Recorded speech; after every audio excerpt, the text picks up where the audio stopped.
Tonight, on Think Cosmos, we're riding two spectacular events that unfolded in our own celestial backyard.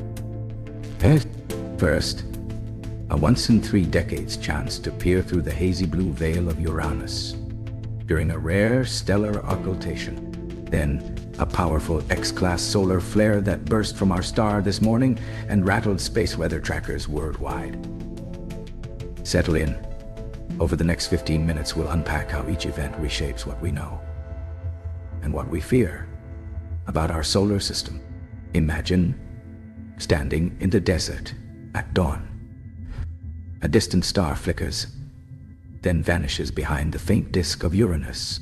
That blink and you miss it dimming is an occultation. And on April 7, NASA scientists aimed telescopes across western North America to catch it, because the star's light dipped and brightened as it slipped behind different layers of the planet's atmosphere. Researchers could map temperature, density, and pressure from the stratosphere down toward the mysterious haze there.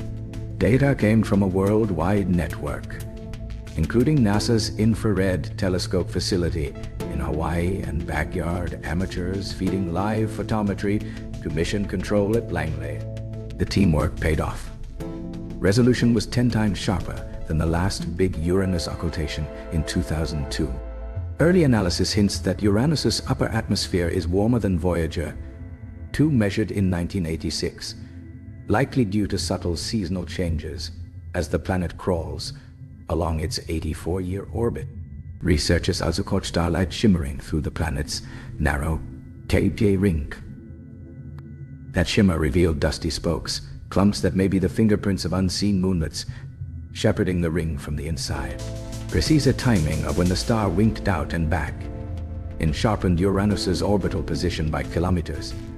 A boost for navigation models, guiding any future flagship orbiter. Planetary scientists are already feeding the new pressure profile into entry probe designs. The better they know density gradients, the more confidently they can aim a parachuted chemistry lab into the cloud tops later this century. Now, while you picture that icy blue world, tilt your gaze homeward. At 11:38 a.m. Eastern today, the sun crackled with an Exxon .2 class flare. Its strongest since late March, caught in ultraviolet by NASA's Solar Dynamics Observatory. X-class means extreme. The flash released energy equivalent to billions of nuclear bombs in minutes, ionizing Earth's upper atmosphere and briefly blacking out some high-frequency radio over the Pacific.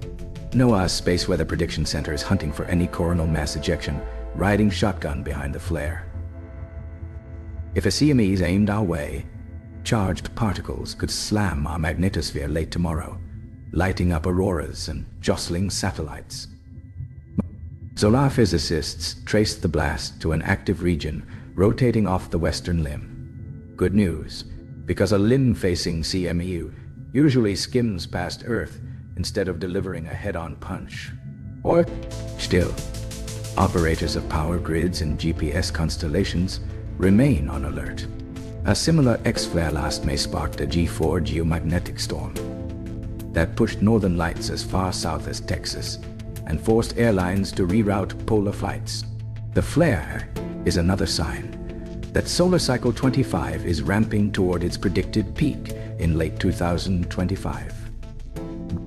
Each crest brings heightened radiation risks for astronauts and deeper insight into the sun's tangled magnetic engine. For researchers, today's burst is pure gold.